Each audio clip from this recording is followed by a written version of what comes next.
Sean, Yeah. you read Ready Player One, right? Yeah, this is an Ready Player audiobook. Two. Yeah, Player Two. audiobook. Yeah. Yeah, me too. Did you like it?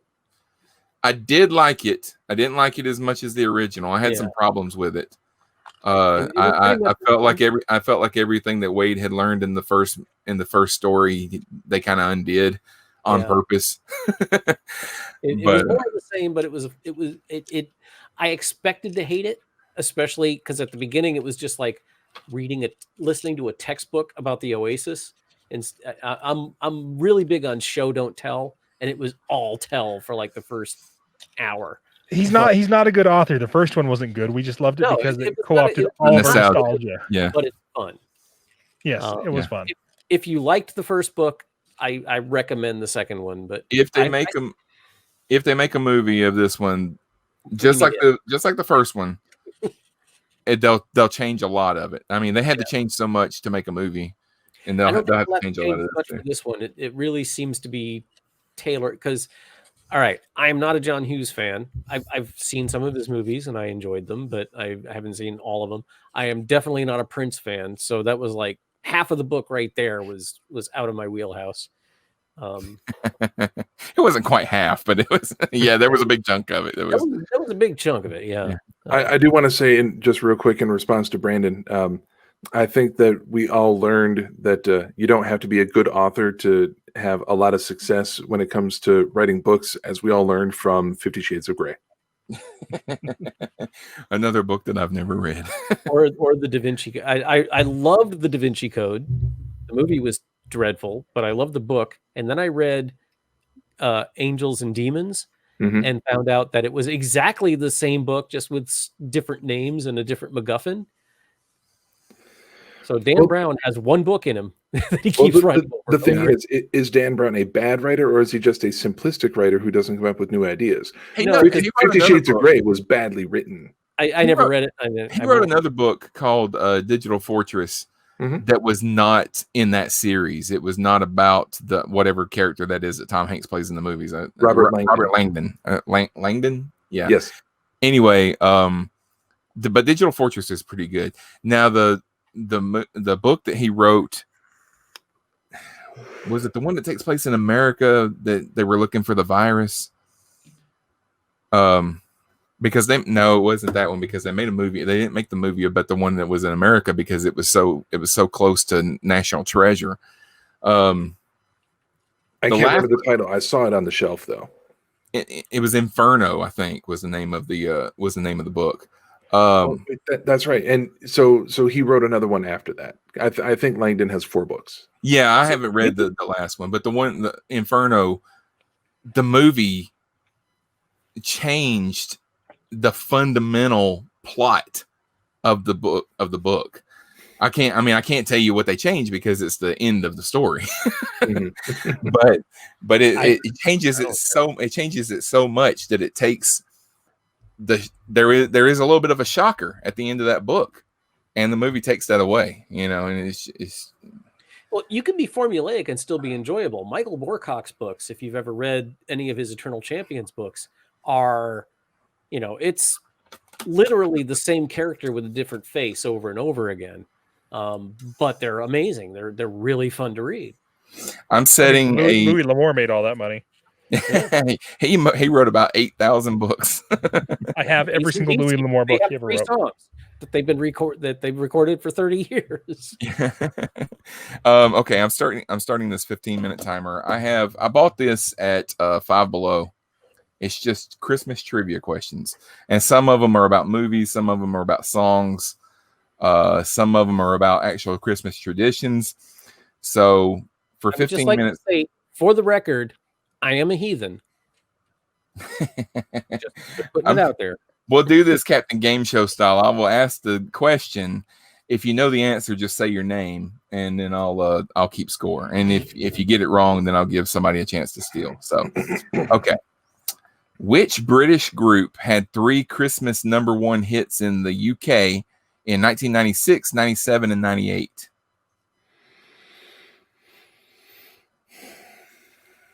And since we're only doing 15 minutes, I'll only give you about 10 seconds to. Nobody knows the Beatles. Branden. No, it was not. Do we lose points if we answer incorrectly? Beatles, I said 96, 97, and 98. You know what? They can re-release albums. This was the Spice Girls. Okay. You know what? I'll tell you what I want. What I really, really want. Tom Hanks portrays the train conductor in the film adaptation of which popular Christmas book? Branden. It was Rick. Polar Express. The Polar Express is correct. Scariest movie ever made. Which Christmassy beverage would you have if you were drinking gluing? Rick? Eggnog? No. All right. Branden? Wassail? No. Scott, you know? It's a Christmas drink. It's mulled wine. I love mulled wine. I make Robert L. Do what? I make really good mulled wine. Robert L. May created which Christmas character in 1939 when he wrote a poem to attract customers to his department store? Scott. Santa Claus. No. Anybody else? Rick? Rudolph the Red-Nosed Reindeer? It was Rudolph. Rudolph the Red-Nosed Reindeer. No Dasher and Dancer. Including Rudolph, how many reindeer does Father Christmas have? Rick? 9. Let's see. Who sang the Christmas single "Happy Christmas, War is Over"?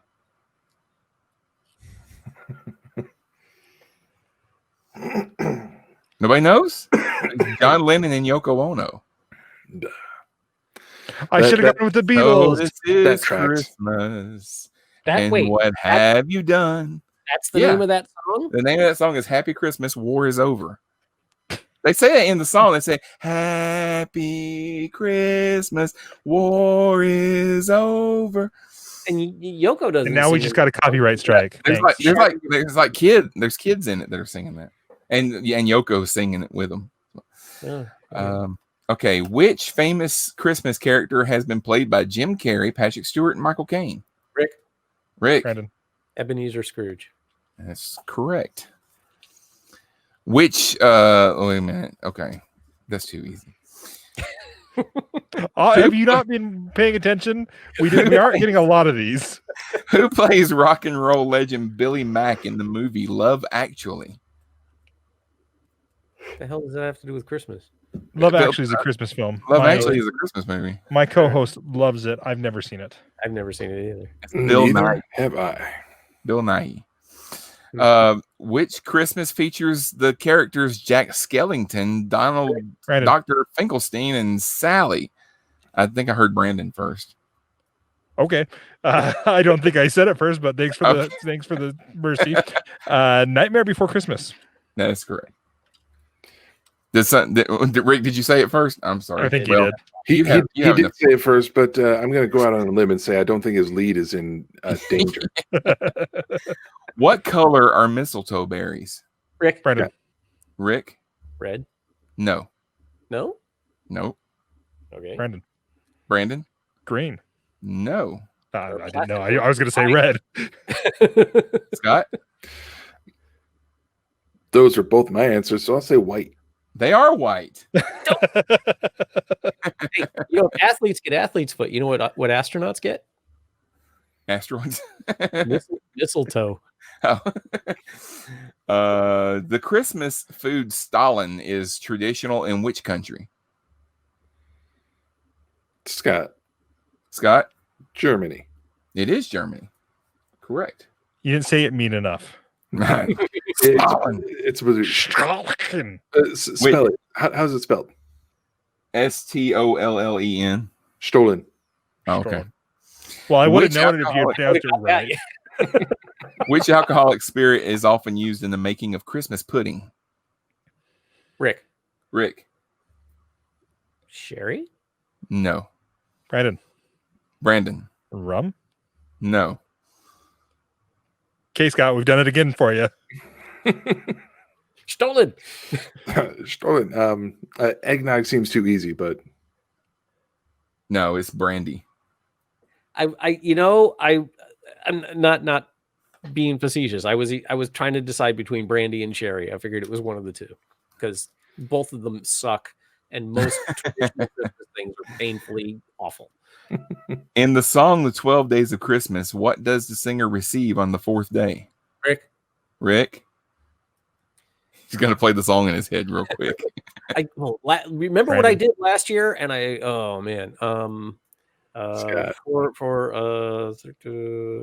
two. Oh, God damn, I can't believe I can't remember. Four Lords of Leaping.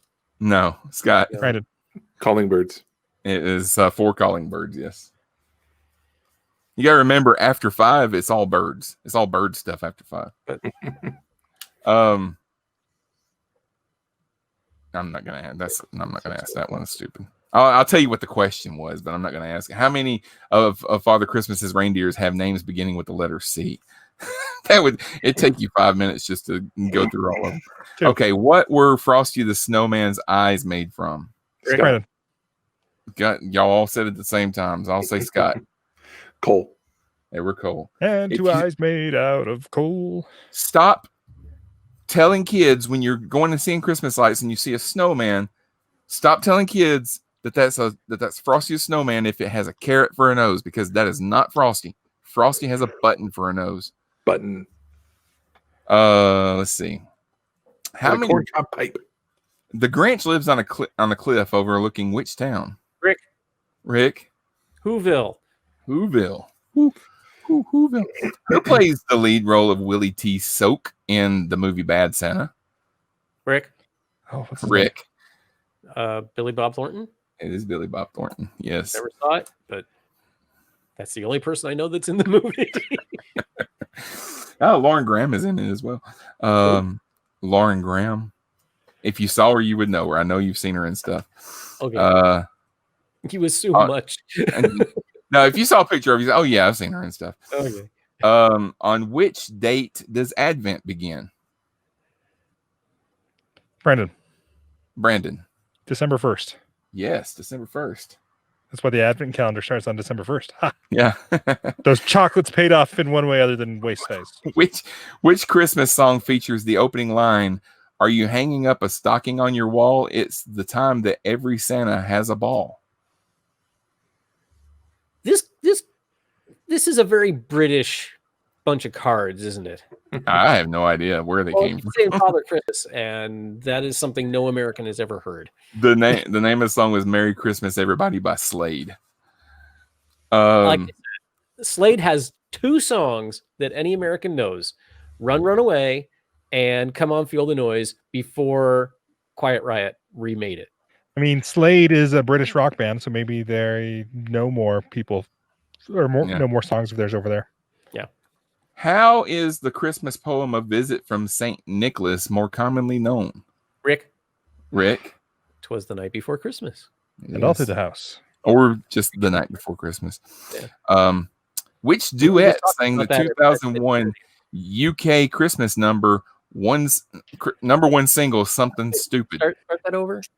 Which duet sang the 2001 UK Christmas number 1 single, "Something Stupid"? That really doesn't narrow it down. Y'all won't get it. It's Robbie Williams and Nicole Kidman. The thing is, in England, every Christmas they have like a competition for the Christmas song that we don't have over here, and it doesn't come across the internet or anything. So we wouldn't know that. Yeah, geez. Why we wouldn't?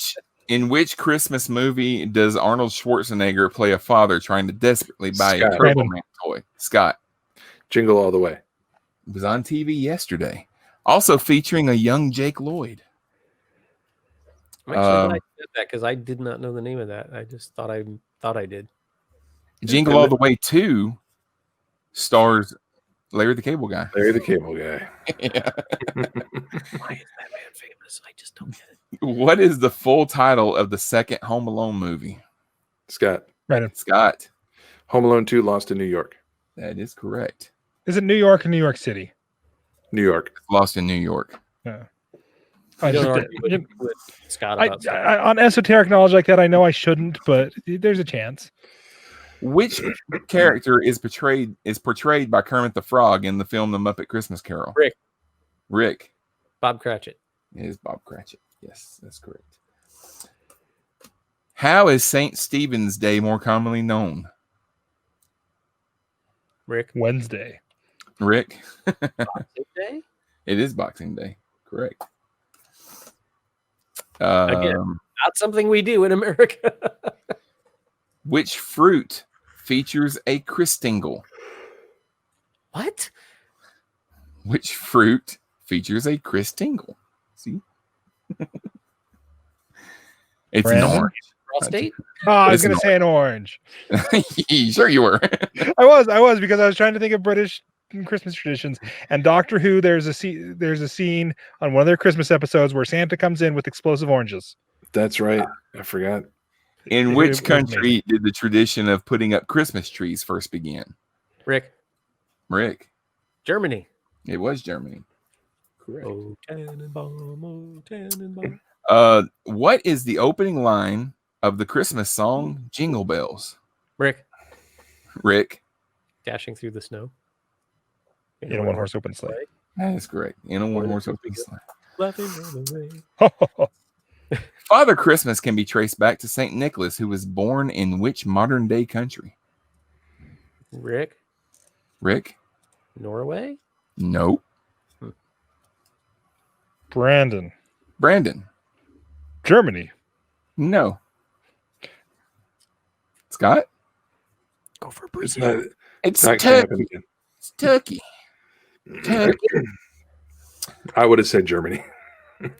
Which famous Christmas song is the best-selling song of all time? Rick. White Christmas. Yes, White Christmas by Bing Crosby. The Bing Crosby version. It's not Not to be Whams. confused with Michael Bublé. I would never confuse those two. So yeah, about October you start seeing the memes of Michael Bublé is defrosting right now. Which country begins Christmas Day first? Australia, Scotland, or Canada? Branden. Australia. It is Australia. Correct. Yeah. That's a clever geography question. What When is the people name? Go ahead. I was just saying, when people go to get the iPhone first, they fly to Australia. Yeah. So What is the name of Chris Ray's 1988 Christmas single? Who? Chris Ray. I'm sure he's big in He's England. probably big in Britain. It's Driving Home for Christmas. Which band sang the Christmas single, I Wish It Could Be Christmas Every Day? That would be Random Jack and the Cockneys. No, it's Wizard. If he was right, I was going to say my name and say that I buzzed in before Rick did. I don't know that. Which milk-based drink is popular during Christmas and can be Branden. both alcoholic and non-alcoholic? Branden? Eggnog. It is eggnog. The popular Christmas food of prunes wrapped in bacon is known by what name? Horror? It's not popular here. It's called A Devils on Horseback. The terrible thing you did to your children? No, they're delicious. Oh, have you had them? Yes, I have. Put a little cream cheese in that prune before you cook them. Good God, man. They're great. Why? I'm Why a fat man, and that does not seem appetizing to me. Bacon makes everything better. The day after, the horror of the day after eating. Well, I don't think you're supposed to eat a whole plate of them. I think you're supposed to have one or two. Oh, wait a minute. You know what? They're probably tasty. They're probably great. But now that I'm thinking about it, it was dates that I had, not prunes. But still, very different. Oh, there's the timer. My bad. Okay, so Branden, 4 points. 2 points. Oh, I did a lot better than I thought I did. Scott, 6 points. Wow. Rick, 12 points. Rick, 375 points. For somebody that hates Christmas so much, Rick knows an awful lot about it. It's just a thing. All right, that's going to do it for this episode. Thanks for joining us. Come back tomorrow. We'll have another special episode in our 12 Days of Christmas series. And we'll talk to you later. Bye-bye.